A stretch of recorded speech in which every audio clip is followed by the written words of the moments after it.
This conference will now be recorded. Hey, I might have to get some more of these chairs over here. How you doing? Let me get my big Barney bag out the way. Shall I wish? It's a sign-in sheet and the agendas are over there on the table. And then I can get, I don't know, we have to find another space that's accessible after 5:30. We used to meet in the library, but they stopped having the Benjamin Hooks Library, but they stopped um, letting you meet after 5. And I'm like, oh man, visitors.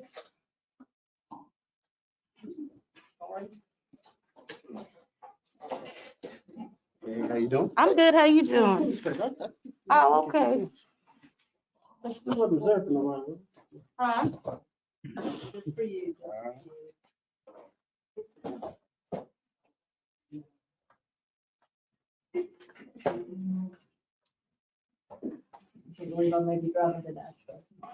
Ooh, man. No.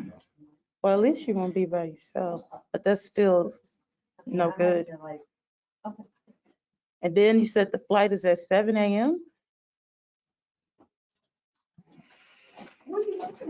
I love Africa, but they canceled our tickets. What? And made them for That's Friday. awful. And now they're saying, oh, there's other seats. If you could get to, why didn't you put us on the earlier flight to Atlanta instead of canceling? And so now they're saying, oh, well, we could do that, but those other seats of y'all are gone.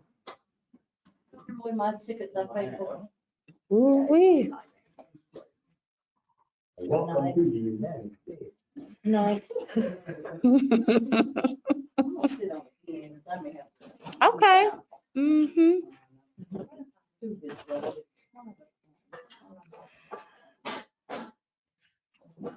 So I'm gonna go ahead and get started. I'll say right now that we currently don't have quorum. But I do want to be respectful of everybody's time because I want to make sure that we end promptly. So I called the Shelby County Lead Prevention and Sustainability Commission meeting to order on May 25th, 2022 at 5:33 p.m.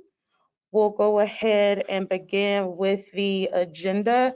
And if you, again, make sure that you get one of the printed agendas that's over here on the table and make sure you sign in. So we'll begin with roll call. Secretary Sharon Hyde and Chair Latricia Adams, I am present. Other members are not currently present. If they do come in, we'll acknowledge them on the record. Also, I did not move into the second agenda item for public comment. I did not receive any requests via email for public comment. However, I do want to open the floor if there is anyone that's present that would like to make public comment. Ooh, this mask. Oh, man. Okay. Chet, did you want to make a public comment? Yeah, probably need it. Okay. Yeah, basically, I would just like to say, I think that it's time for us to really get serious about getting the information out about lead exposure. We need to address it. The summer eased up on us before we could get to the schools to actually try to get something to the parents. But I think that with it being summertime and our kids are gonna be drinking a lot of water, that we really need to put some effort to get out into the community and really get the parents to be aware that a lot of the communities do have lead exposure in the water. Talk about that filter program. We really need a filter program. What we found out from what we've done, the inspections I've done recently, with lead poisoning children and some of the other issues, we found lead in all of those water tanks. We've done 7 assessments, and it's in all 7 of those we found lead in the water. Okay. All right. Thank you. Chet, any follow-up from any other members that's present or any visitors regarding the statement made by Chet? Okay. Thank you, Chet. All right, are there any other individuals wishing to make public comment? All right, we'll go into agenda item 3. So approval of the minutes. So at the last LPC meeting, we didn't meet quorum and we are not currently meeting quorum right now. So we'll go into old business. So for the first item under old business is an update on the water infrastructure bill.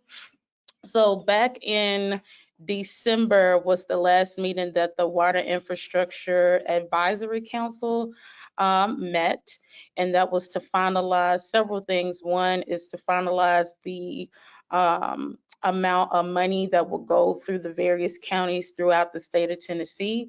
And then also there was a very detailed overview of the rubric that'll be used to assess all utility companies throughout the state, of course, ours being Memphis Light, Gas, and Water. Both myself and Sarah Houston, who's the executive director for Protect Our Aquifer, we're the two representatives from West Tennessee, of course, being in Shelby County. And so we fought hard to get more money. So I think it's a little over 90 million that's allocated to Shelby County. Right now, we're trying to get some clarity around how that funding is going to be divvied up, essentially.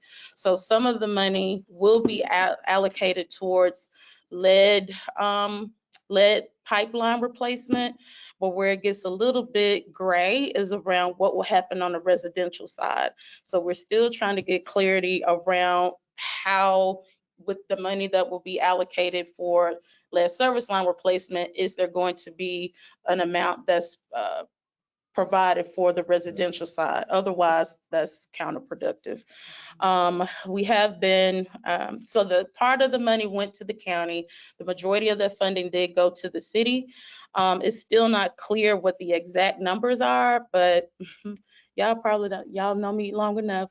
And if you just learned about me now, I'm persistent. So I still want to know exactly what those dollar amounts are.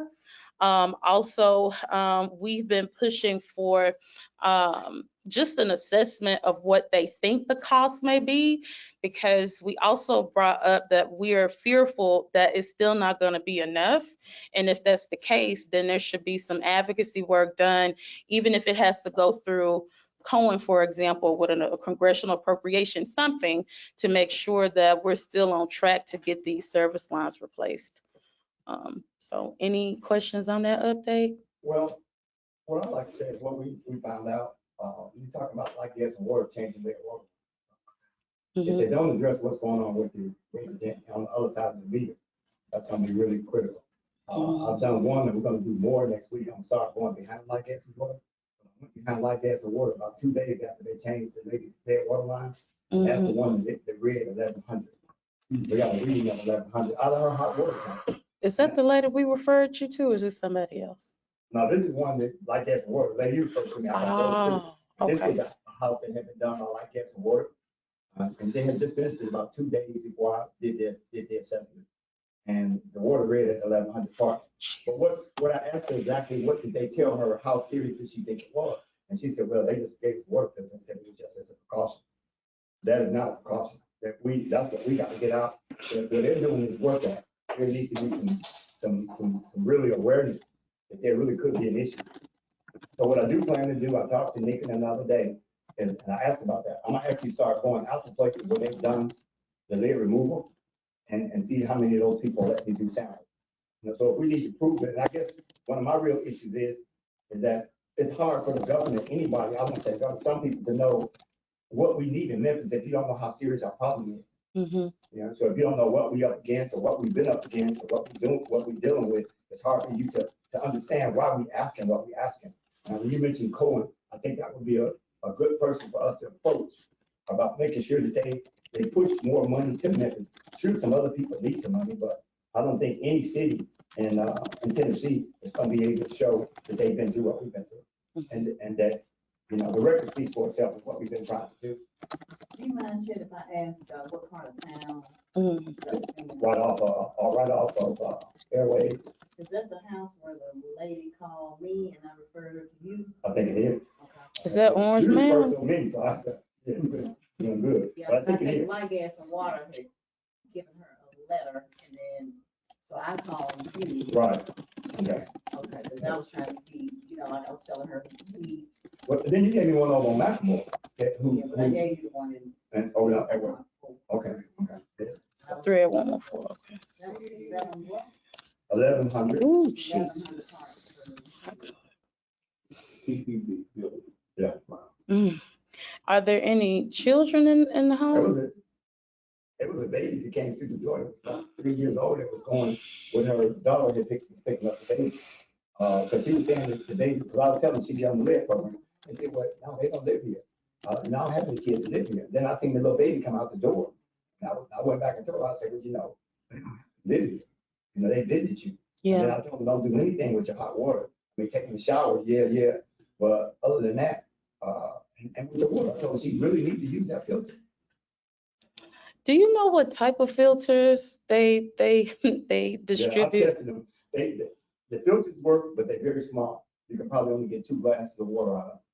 So for a family, that's really not really good. If you've seen the pictures, the ones called zero water, you can get maybe 6 or 7. Is that the kind of uses zero watt? No.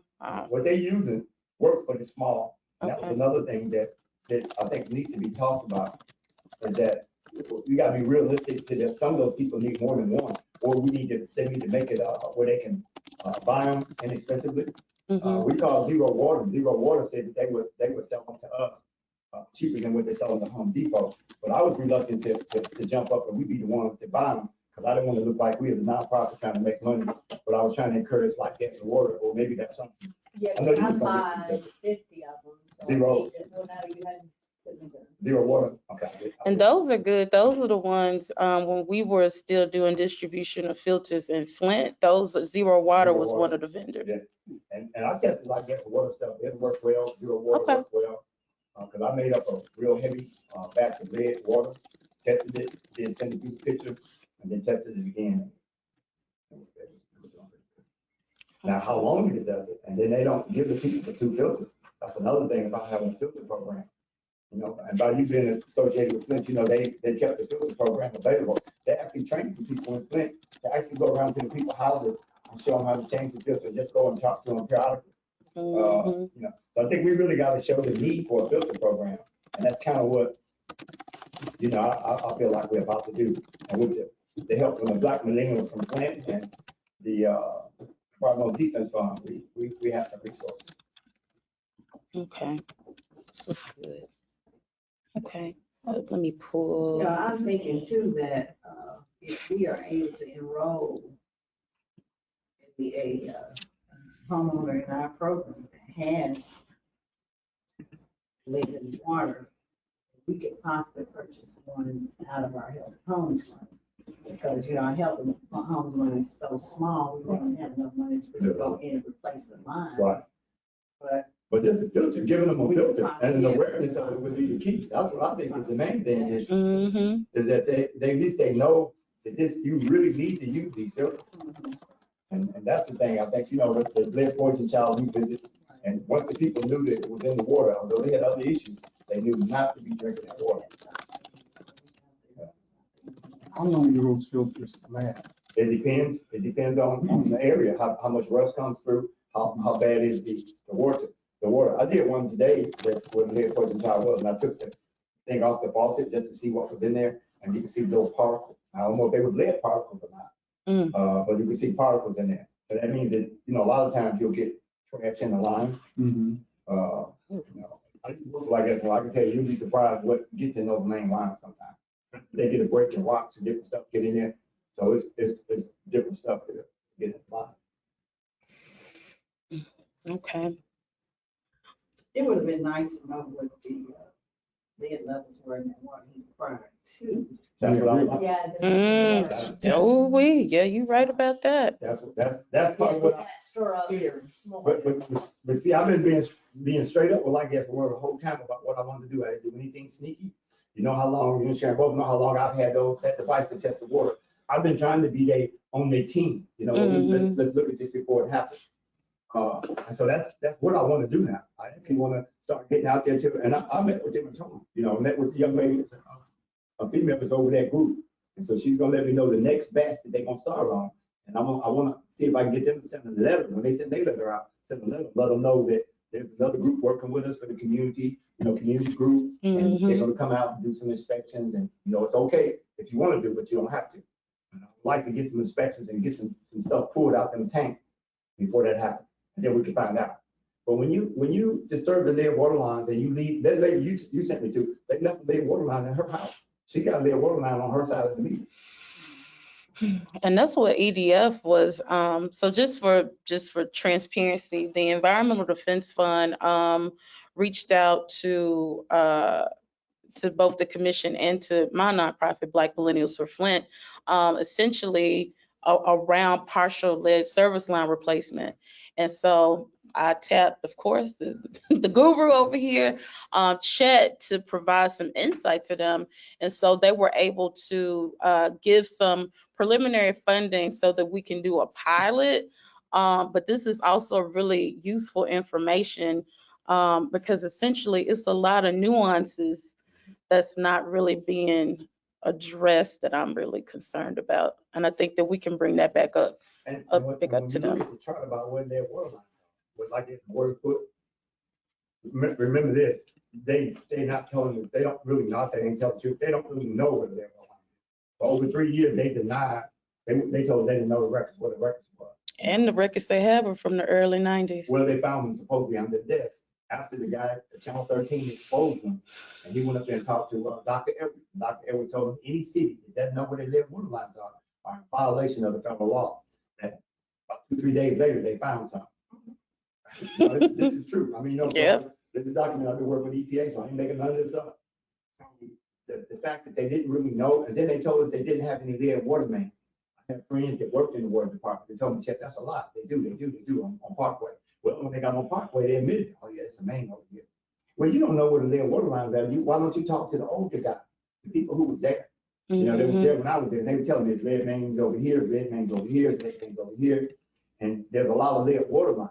So the only issue isn't lead water lines, though. Tricia, I want to get that out. They selling faucets and stuff in Memphis that you can't sell in various places that are aware, like in California and other places. I don't know if Flint has stopped it yet, but you got faucets with lead in those faucets. And if you use a type of fluoride that we use, hydrochloric acid, it leaks the lead out of the pipe. So lead water lines are not our only issue. And that's why if you're like yes, water, call them and ask them you want to do a water test. What they'll tell you that they want you to leave the water in there no more than 6 hours in the line. Nothing need to go over 6 hours. Why? When people ask me, I say, well, why would you only want to leave 6 hours? My belief is leaving it as long as you can, maybe for a whole 24 hours or more, 48 hours. Do you ever go on vacation? Do you ever go away on the weekends? So that means that water will be sitting in that pipe. You want to find the worst case scenario. And so that's why the other thing, my recommendation is if you're gonna test the water coming out the faucet, let it sit as long as you can. But going to the water tank lets you know, because the lid is coming in, if it settles in the tank, it's gonna settle to the bottom. And you'll know if there's been an episode. Something else that I want to raise, since you said that, so 2 things I thought about. One is if we can get that documented about that collaboration between your org and with MLGW, that makes both MLGW, the city and the county more competitive for these EPA grants. We only got 2.5 more years left because we don't know what's going to happen in this next term. But I'm going to send you that agreement with them or what we talked about and what we're going to do, because they basically telling me they're okay with it. And they did tell Sharon that they would let the MHEs start to take water samples. Okay. And that's a. Yeah, they're gonna give us the supplies and we can start taking the water samples. That was a step in the right direction, because we've been trying to get that agreement, so. Let's get it up. Do you all already have like a little quick, something, brochure or something that if you determine that there's lead in the water there, that you can give a person something like, some little tips, to leave with them. Right. To just maybe put on your refrigerator. Every time you think about cook it with hot water. Right. Don't, you know what I mean? Something to keep it on their mind. We do. We'll do that. We do. Okay. And I think GHHI does too. Right. Yeah. Yeah, if we don't, I know we And if can't. we can get some to share.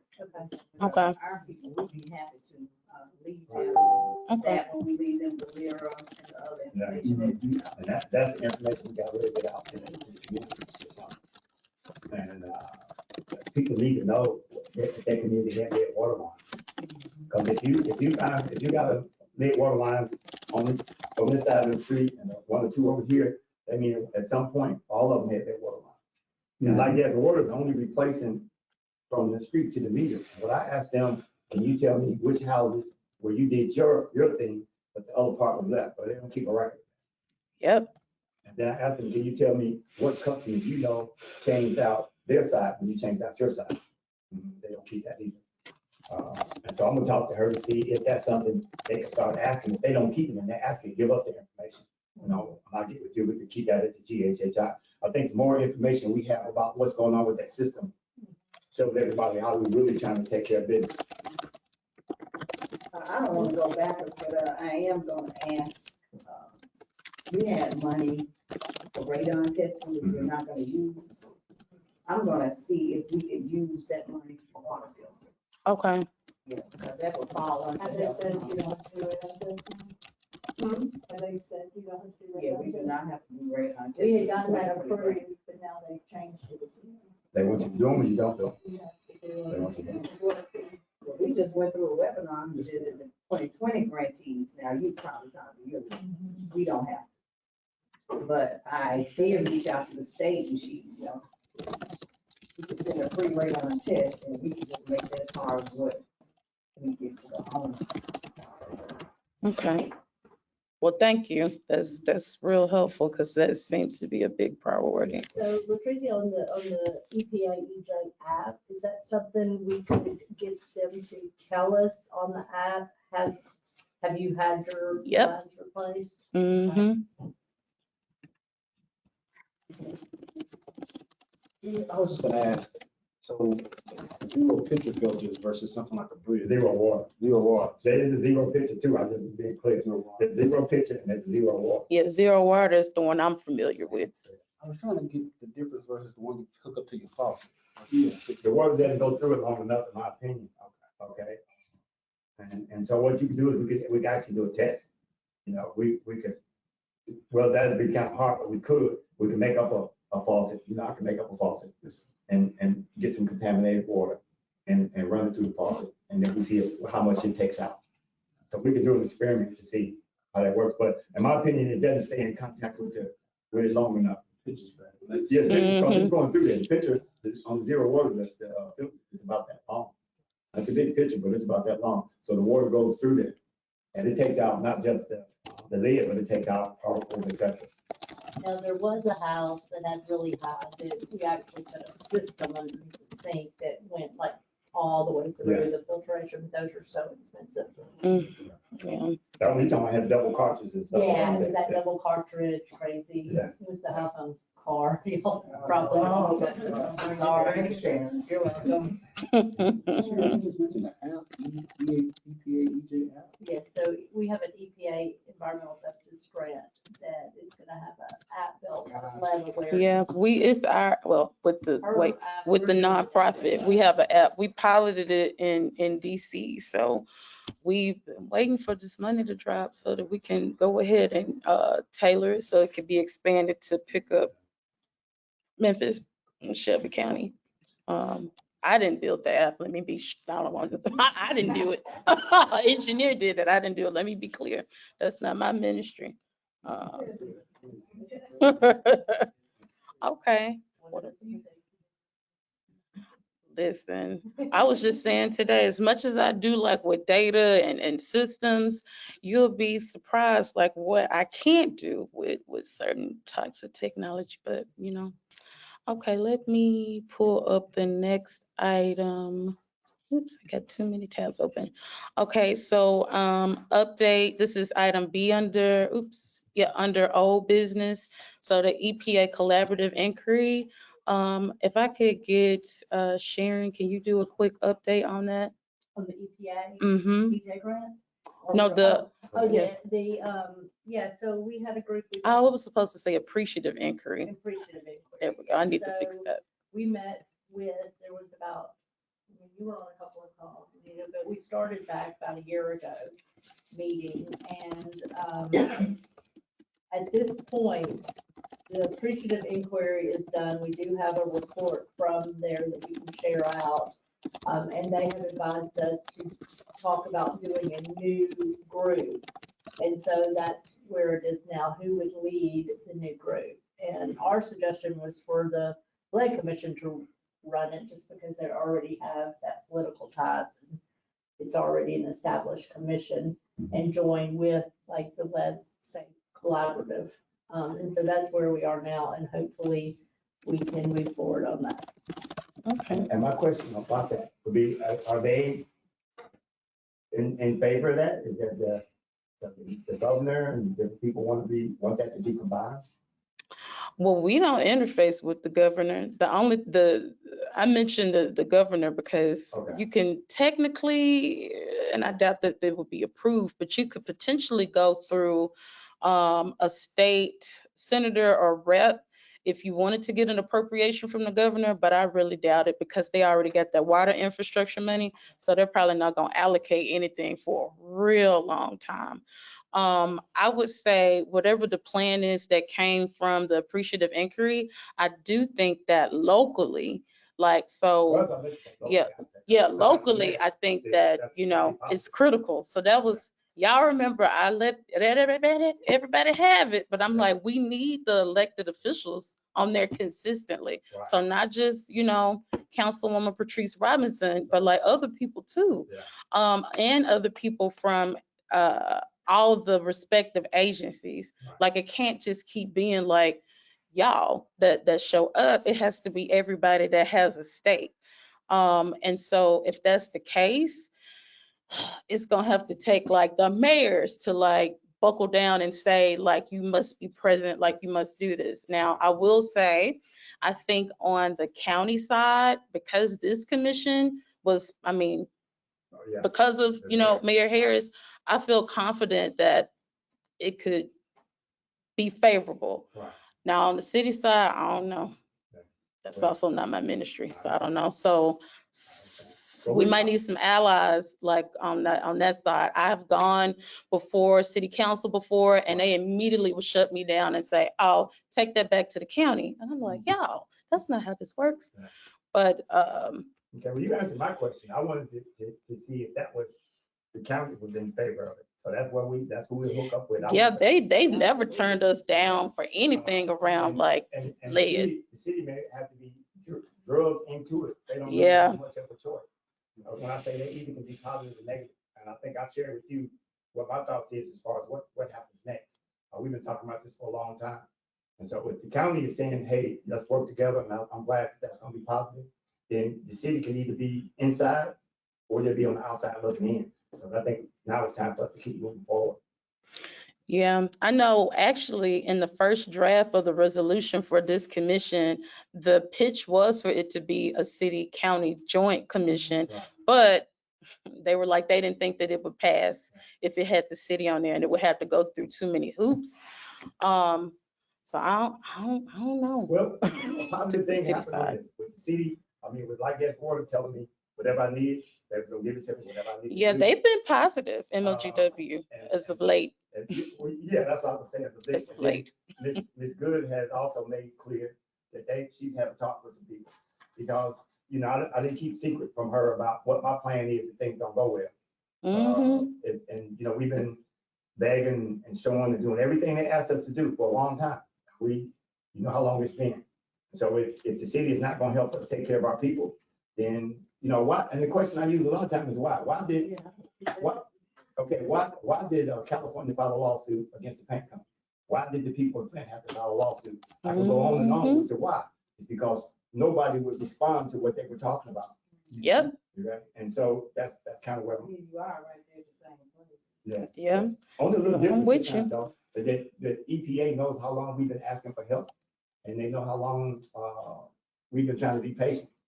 So that patience is about to wear out now.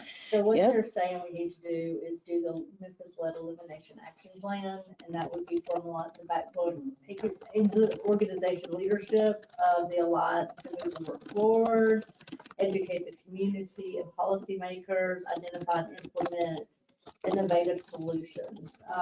So they have put, as the strategy goal one would be formalize the backbone organization. And then number two would be identify public health and community subgroups to monitor and support. And then identify and help those who have been exposed to lead in the Memphis community. And finally, educate the community and policymakers about the dangers of lead, strategies to remove lead from water, soil, infrastructure, update policies to create and reinforce accountability.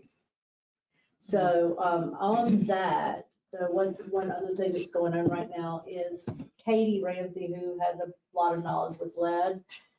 She is at the University of Memphis Law School. Mm. She is gotten a group together, and I think y'all were on the call. Yeah, and I with think you know Kathy, last week. yeah. Yeah, with Mhm. Kathy. So that's moving forward to look at the lead ordinance, but at the same time, there's a new economic development person at the city of Memphis, at the city of Memphis, no, it's Shelby County, that wants to get together to look at the blight and public health, which would include bringing back the rental registry. And so Katie is also on that new advisory committee, and they are meeting June 9th. And so that's a good sign to move forward with this lead ordinance and do the rental registry both at the same time. And I don't know if y'all remember the young lady that Ms. Good introduced on our website. Shay is working with Good that we talked about, the lead, helping us deal with code enforcement. That's the issue that's got to be dealt with as far as code. And so I'm actually going to meet with the chief tomorrow, talk a little bit about it, see how open he is to being a part of the discussion. But if he's not, then that also could become to the lead registry. There has to be some codes in place when plumbers disturb lead water lines, as far as what they can do and what are their responsibilities as far as letting the homeowner know. And Yeah. then you know about the small entity representative for EPA. So they have requested, they're doing an advisory review panel for development of the lead and copper rule improvement. Oh, yeah. So that was due by May 18th to self-nominate your group or yourself for that. And Cheryl Good had sent that out to apply for that, so. I put in that, did you put in that? No, well, I did. We working with the Environmental Justice Academy, and they're working on something that I'm involved in now. They actually want to start setting up more Environmental Justice Academy training. Some of the people in my group, you smiling, you know. about Yeah. that. Flint, they're doing one in Flint with youth they're Yeah. working on. Yep. And so that's what we've been working on. That's what I want to talk about. Yay. Is us having an Environmental Justice Academy and where we actually train people. So some of y'all may not be aware of what that was, but EPA put together a training, 9-month training where you go to training for we went for 9 months, 1 weekend out of a month to EPA down in Georgia. And, you know, we learned something. We got to meet some fire eaters, some people who really were in the environmental field. We learned a lot of stuff, a lot of different angles and different things. So it really has some benefit. And so we're thinking about trying to, well, I would like to, I'm talk more about that. I'd like to set up one in Memphis. Mhm. We reach out. Yeah. They were bragging about you and because what is this region? Region 4. Yeah, I'm talking about in the Midwest. What region is that? Is it 5? Well, Oh, I should know this. But they were bragging about the academy because the one in this region was the first region to have one. right. So they started another one, or they're finishing up in Ohio. And so I was just like, well, y'all need to get one popping in Michigan. Come on. Oh, yeah. Well, they have the graduation in Dayton. Yeah. I've Okay. been to Dayton for about 3-4 years, so I'm trying to get up there for graduation. Okay. Yeah, bring it down to Memphis. I definitely would like to. Whatever I need to write or advocate for, let me know. Okay. All right, let me get through I'll try to go quickly through the rest of this old business for updates. So the next item, county investment. So Commissioner Sawyer sponsored a resolution to allocate $160,000 to environmental justice. It's the first time that language is used in a resolution, so that's great. However, I had an opportunity to meet with Mayor Harris's staff, and they're just a little bit unclear about how the resolution is going to work. The way that it's worded, the money is coming from COVID, from some of the COVID money, and it doesn't specify exactly where it's supposed to go. So it might be a minute before it gets to community, but they're working with legal to see like what needs to be done. Because I'm like, it's on your radar now. Like, don't spend this money. This is this 160 that's allocated towards EJ. Now, what I did recommend is, since we've been waiting almost 3 years with this EPA money for the collaborative, I forget what the name of it is. My recommendation was to just use the 160 to match that grant, where one, it'll make us competitive if we want to apply again, because we kind of almost didn't get that EPA grant. They came back and said, yeah, okay, on the back end. And then it's not like you have to reinvent the wheel, and it is already representative of community. So that's the update there. I ain't gonna lie to you, it may take a little minute to figure out, you know, internally how they're gonna disperse that. So that's the update there, but at least we got it passed. It took every bit of 2 years. Woo, we got it done. And the EPA EJ is supposed to be doubling the money and adding a year. Yay. So instead of 200,000, it's supposed to go to 400,000 and add a third year to spend the money, but they have so much money to spend. Nice. Yeah. EPA. Okay. Thank you. Woo, thank goodness. So it's coming slowly but surely. Woo. Faith the size of a mustard seed. Okay. This next item, so this was several months back, and of course, Commissioner Milton is transitioning out of his role as commissioner. But he had mentioned before around wanting to do a study around young people that are in juvenile detention centers around lead testing. I had an opportunity to engage with Keisha Alexander from the health department. And she was just like, she thinks it's a good idea, but it will have to be like more formalized because it's going to require a study. So I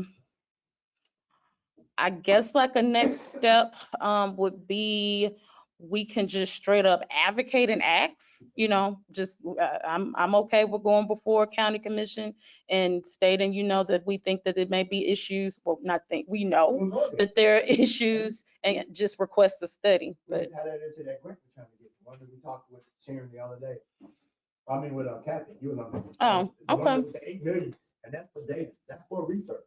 Oh yeah, I forgot about that. Yeah. Oh yeah. I really that's our bread and butter. I don't think it's a problem for us to get that. And this would be ideal because the kids that came out of the Lemoyne Gardens, and you start looking at their bed level. Some of those kids were tested at 40 micrograms in their blood. Over 400 of them that they tested during certain periods were at 40. And they didn't test all of them. And so in those areas where the health department was tested, they never tested less than 90% of the kids had lead in their body. There's never been less than 90%. So the kids that are in juvenile, that'd be one of the things that we definitely need to do, is a body burden test, not just a blood test, but a body burden test. And I also think we should look at talking to St. Jude or the Bonner or somebody about doing the test that they do up at Mount Sinai Hospital. So they do the body burden test. Where I sent you that article on the major who had chronic lead poisoning. So that's the issue. The other thing that our community doesn't know a lot about, the two types of lead poisoning, acute and chronic. So to cut it short, yeah, I think that's been one of the things I always want to step like we need to do. Because we got to talk about what happened in the past to understand what's going on now. And again, back to that same thing I was saying earlier, in order for you to know why we need what we say, you got to know where we've been. What, you know, why am I saying it's a 3-long fire? but you don't see no blazes. Yeah. Okay. Is that a good comparison? Yeah, well, All right. Well, that sounds like a win. Okay. So, I'm happy to, offline and with some other community groups kind of talk about what from a local perspective, what an ask may be, and then I'm cool with it being I was gonna incorporated give it into to the grant. So I really want to Okay. work on that one. I know we got some more, but that one about the research and the data, and that will put some money in the health department's pocket. They can pay somebody to get the information. I don't want to know the names of the kids, but they can get into that record bank and let us know how many, children it was, and then they can send letters out to the parent, letting the people know, even if it was 10 years ago, we got a study going on, we're trying to look at what's happened to the kids. There's another type of lead poisoning we were unaware of, the people didn't tell people about, which is chronic. And it's very possible that your family could be suffering from that. And that's the article that my bill sent out. I think I shared that. I'm not sharing that with you and some of y'all. My bill sent out an article to their employees, letting them know that when you worked here, you got exposed to lead. So get in touch with us. What happened to your kids? What's going on in your family may have a lot to do with you being exposed to that lead. Big phone company that blew. Yes, sir. I wonder, is it any connection like with epigenetics and stuff like that too? Oh, yeah. Yeah. Okay. Okay. I won't go down the rabbit hole with that, but Okay, that well, sounds we like a don't- win. Yeah. Okay. Okay, cool. All right. I'll move into new business. The first update, in letter A, MLGW water infrastructure meeting debrief. You were on that meeting with me, weren't you, Sharon? Okay, it seems like it was so long ago. Initially the meeting was to talk about a grant where we also had Kathy Marcinko in the meeting, also from Le Bonheur. Nick was in that meeting. It was some other MLGW staff. I don't want to misquote who was there. But essentially, we didn't have capacity to push the grant through.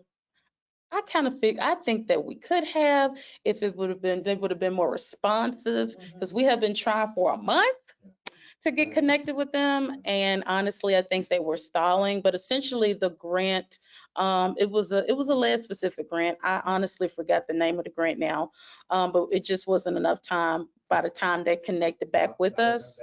That's one of their main tactics. I don't get it, because I'm like, it's money though, so I don't get it.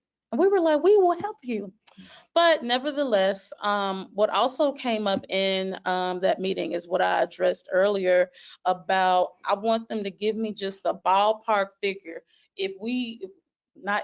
When we're trying to get all of the lead service lines replaced, how much you think that's gonna cost?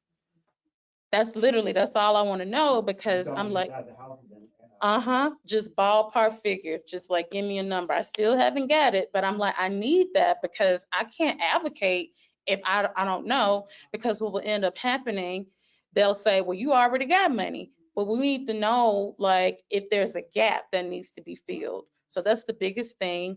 Also, it came up in the meeting where, so originally, like back in 2016, 2017, when I think Fox News did the whole expose about the where the lead service lines are located. Right. Apparently that initial number is lower. And so I'm like, okay, but like, have you went back and updated like that GIS map that's on the website? I'm like, you need to be more transparent about what's going on. So that's kind of like what came out of that. It's like transparency. And then also, what needs to be done? Like what exists? I just don't, I've been trying to be respectful, but I really don't understand. You be respectful. Let me be, y'all work like over 26 years before I resigned. They're in denial. There's a lot of problems, and there's people who know what's going on with the lead system. And I'm gonna see if I can get Mr. Kirkendall, or one of those people who were lead supervisor for over 30 years. Water supervisor. If I can get him to come and talk at one of our meetings. Okay. So he can tell you what he knows to be a fact. The other thing, when you talk about how much money we need, the real question, and I want to help you, I know we can't do it tonight, is understand what we need to do. So from replacing from the meter to the house on their side, that's one thing. What are you gonna do about the pipes inside the house? Now I'll talk to you about lead pipe, about E-pipe. Okay, they use it in California, they use it in Florida. That's where you actually coat the pipes without taking them out. It's real, it's positive, it happens. Like gas And it's water, cheaper, right? like gas and water Yeah. coats the pipes now. You know they do coat the pipes, right? With a phosphate. Mm-hmm. Okay, so that process is something that exists. But up there, what they do is they dry the pipes out. They dry it out with a machine. It's part of the equipment. You run a sandblaster through there. They sandblast the inside of the pipe. They clean it out. They dry it out again, and then they run an epoxy through there. It's the same thing as same thing as PEX. The water system that everybody's using now, the PEX. They coat the pipes with PEX. Now you can actually run cameras down there. You got the little cameras if you want to see how it's going. Oh, that's Then they real run the test fancy. right away. But those pipes inside the wall have to be dealt with. And I get Miriam over at the University of Memphis. Yeah. She did a study and she Because showed that's that what they did with the schools, right? When Miriam went Miriam, into, right. into She all broke the it down. SCS she showed them schools. that when you take the lead pipes out, that doesn't sound the problem. Yeah. You know, if you don't get all of it out, because the lead is settled in those different pipes. And it's Mm-hmm. going to release or it's going to be dissolved slowly, which is like a water we have. So the E-pipe is real. And so one thing we can talk about is them giving a certain amount of money to each house. And so if they don't have enough to get a homeowner enough money to take care of all of it, give them a certain part, loan a certain part, and let them decide whether they want to do E-pipe or whether they want to cut their walls open and replace all those lines. You know, because what they do in California, they actually coat those faucets and stuff that's in there. They don't take all of them out. They actually coat that stuff as well. So if you got lead parts in that faucet, they get coated. You know, I mean, and I like that idea. The only thought that comes to my mind is the properties that we deal with, you know, have not been maintained. Right. And so in some instances, you got water lines and all that kind of stuff that's in terrible condition. I mean, how would you make the distinction between when you use E-pipe versus? They have to use E-pipe to fix the leaks on the copper. You know, when copper gets old, it springs leaks. Right. They actually use that to fix the leaks on that. But what about galvanized? But you can use it on that as well. Okay, so because it actually goes in and cleans out the rust out, and then the coating is pushed through there. You have to measure the pipe, how long is it, et cetera. Then that tells you how much chemical you put in there. I mean, so I spent a couple of days up there with them. It's a real science. It really works. But if you got to do something, okay, or you got to deal with a filter program. Right. And it's a permanent solution, it's not. Yeah. And then the other thing that they got is that test. They everybody, that's why I got that testing out over that with the work with the machine. It gives you results in 3 minutes. And it's been proven to be accurate, 95%.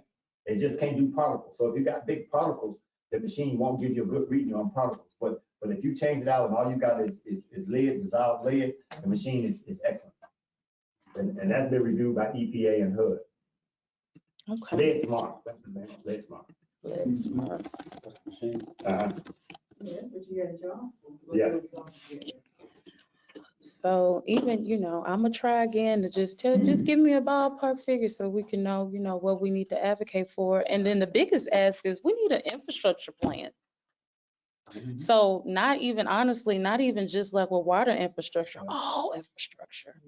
I know that is not necessarily just on MLGW. That is something that, is with like the mayor, with city council, so I do need help with that, because when I tried to ask for that, what I may have to do, and we can do this offline, I think that what may be helpful is if, Justin Pearson with MCAP, Memphis Community Against Pollution, they listen to him. So it might be beneficial to engage him with that, because while I love the work that's happening like around the pipeline, we still have legacy and current like issues around environmental injustice that needs to be addressed. So I might tap him to help because they listen to him, now listen to me. Okay. All right, cool. All right. And let me put some pep in my step. Okay, so the second update for Memphis Shelby County. I think you go down this hall and make a right, and then it's gonna be on your right-hand side. It might be dust in this building now. So we have been working with Memphis Shelby County Schools. I got to make sure I say it right now.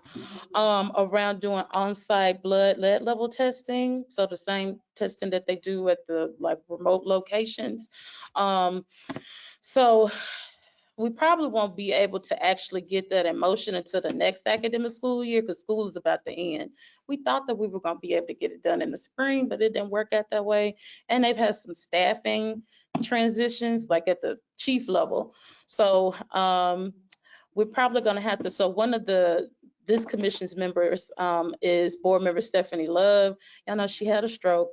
So before she got sick, she was really like on them. And then in full disclosure, I also work for the district, so I have to be careful that I don't mix up the two. So we keep, persevering, trying to just get them to set like the logistics, because the health department is ready, to come in to do it. But They did something on the 13th, okay, at the board. okay, well, good. Okay. Well, I know that we, one of the plans was to see like some of those like family engagement, different activities. They have so many, which is good to see like when they can plug in. And then also because the district for this academic school year, they ended their contract with Port Elite, trying to get some of the testing done at the pre-K Head Start locations also. So that's a positive. But I think like it'll be more consistent going into the 2022-23 academic year. Next thing, this is more so, this is not like necessarily specific to our visitors, but these next two items is about meeting attendance accountability. As you can see, we have not met quorum. So it's a small group. In fact, if anybody here is interested like on appointment to this commission, please let me know. And I'm more than happy to do a recommendation to Mayor Harris's office because we still have vacancies. And we had just recently got the health department representative appointed, but then she transitioned out from the role. So I was like, oh man. Say it again. No, we wanted her to, but she said she ain't had capacity, but she's an ally. Okay. Oh, yeah, I know, yeah. Yeah. Who was the young lady I met that was here last time I came? I think she's from Fraser. Stephanie Love, board member Stephanie Love. Yeah, she's still on board. She's just still recovering. So seriously, y'all, let me know because we still got vacancies. Well, you answered my question. You want to do it? I was good. Mr. Chair, you doing it. Oh, yeah, well, I'm definitely gonna get it, but you put your name on it. But you answered my question about, the positivity of the county, becoming the leader on what we've been working on. Thank you.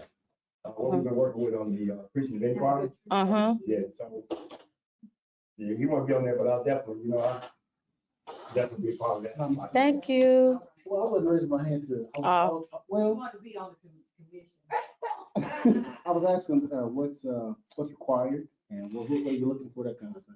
Yeah, so at first, I'll be honest, we was a little bit overzealous when we were trying to meet every month. That was kind of rough. When we first got started, we met quarterly, which I think may be a little bit better. We still, now, even though we do the quarterly meetings, it's still like things that go on in between time. So like these meetings that I was telling you about that Sharon and I go to, that's kind of happens like in between time.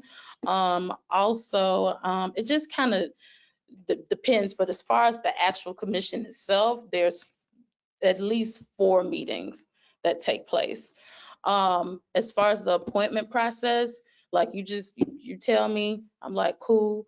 And so then you'll send me a resume. We send it to, I'm forgetting. It's Frankie. He doesn't do it anymore. It's a new person now. I know, right? Oh, Frankie. I know. I love Frankie. But we send it to the staff person that's not Frankie anymore. And then they'll get you to do the board appointment application. It's not hard. And then after that, they just have to get it on the agenda because you do have to like it. You have to go before the county commission, but it's not that deep. Yeah. Yeah. I like to be on Okay. that. It's not paid though. Let me say that. My bad. It's not. We don't have any money. Yeah. Okay. I'm like, I want to be honest. We ain't got no money. It's just a labor of love. Okay, well, good. I'm like, we need some more people. Um, yeah, that's pretty much it. Is just we need more people so that we can start to meet quorum because we don't have that many appointed. But luckily today we didn't have anything to vote on, but that it does get a little bit difficult. That was a combination of items C and D. And okay, I got 5 minutes. So letter E, the request for a lead ordinance. We kind of touched on this earlier when you were talking about Katie from the university. Is it Katie? Did I just make that up? Okay, good. Ooh, I don't like to mess nobody's name up. The request for a lead ordinance. So they also asked, could they request a public hearing or like a town hall or something to make it like really like, kind of make some noise about it.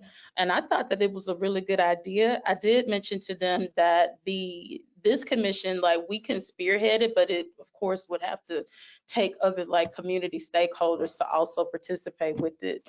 But I did think that it was a good idea, but wanted to just uplift it in this space. What do you think about passing that letter around? What's that letter? The questions. Have you seen the questions we have put together for leaders? If you're gonna be a leader, you're gonna make decisions in our city. If these are the questions you should be able to answer, that'll kind of get them to think about what they don't know about later. And I really thought about trying to get that to them. I think if we had like some type of like function and they were there, because I can get some electeds there, not all, but some, I think they would do it. Okay. So like, well, Councilman Easter Thomas, she's gonna drop that baby at any moment. So we gonna ease up on her for a minute. But I know, let's see. Councilmember Robinson, she'll probably do it. She still shows up. The senator, so Ramesh, Senator Akbari, Senator Lamar, I'm trying to think. Yeah, I think that we could get some electeds. And then like on the county side, I think any of them would be down. Right. Yeah. That's what I thought about sending the city council to, get them to. I'm talking to Nick. JB Smiley, he'll do it. If somebody else will ask him to do it. Oh, somebody else. Yeah, he'll do it. I can get some of his constituents to ask too. Okay, So okay. that makes Yeah, a difference. Well, they know me. I tried to talk to JB Smiley to get them kind of in the lead, but they never got back with me. It might be because they, didn't know what it was or didn't. But I tried to touch them a little bit. I'm gonna just smile and keep on going. But I'm happy to follow up, like offline, like with some of the partner groups to figure out what we want to do to get that set up. I also do think that at some point, like there does need to be, even if it's a concerted effort to go before respectively the county commission and city council. But if that'll kind of take some more logistical planning. And the last item, I see that G is a repeated item, so my apologies. But the last item for new business, the website. So we do have permission to have a web page on the county website. Yay! So I just need recommendations about what all we need to put on there. Yeah. Definitely, it's summertime coming. We definitely put the warning about the water. Okay. And the what do you think we're gonna put out the flyer about the hot water, making people aware not to use Yeah, hot so I water? think that's good to put some of those resources up there. Yeah, now I will say, I need to get some clarity. I hope that it's not like a lot of red tape around like What's going on vetting. there? Yeah. But it's a wish list. So y'all just send me what you think should be on there. All right. Okay. And then I'll send it over to the staff that'll be managing that. But I'm excited about it. I know some of the basic things are like where you can get tested, like for lead for the babies. Of course, like Is that free? The testing for the babies, is that free? through the health department, yeah. We just trying to get folks to get it done. We got a billboard and everything. But they gotta take, can you get it to where the health department can show up, or we can get it to go to community centers or somewhere at certain times, certain periods, like they used to do that period? Done that.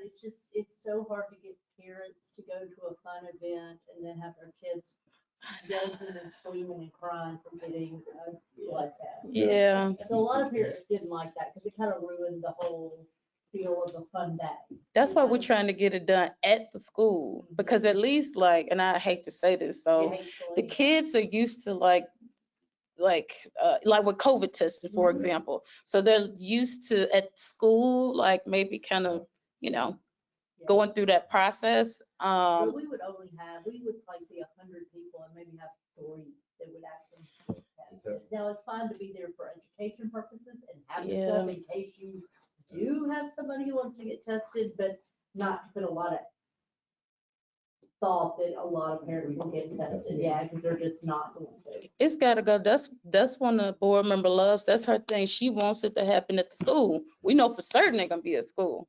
So I know at one point she also asked, and I don't know, like, why can't it be mandatory like it is for immunizations?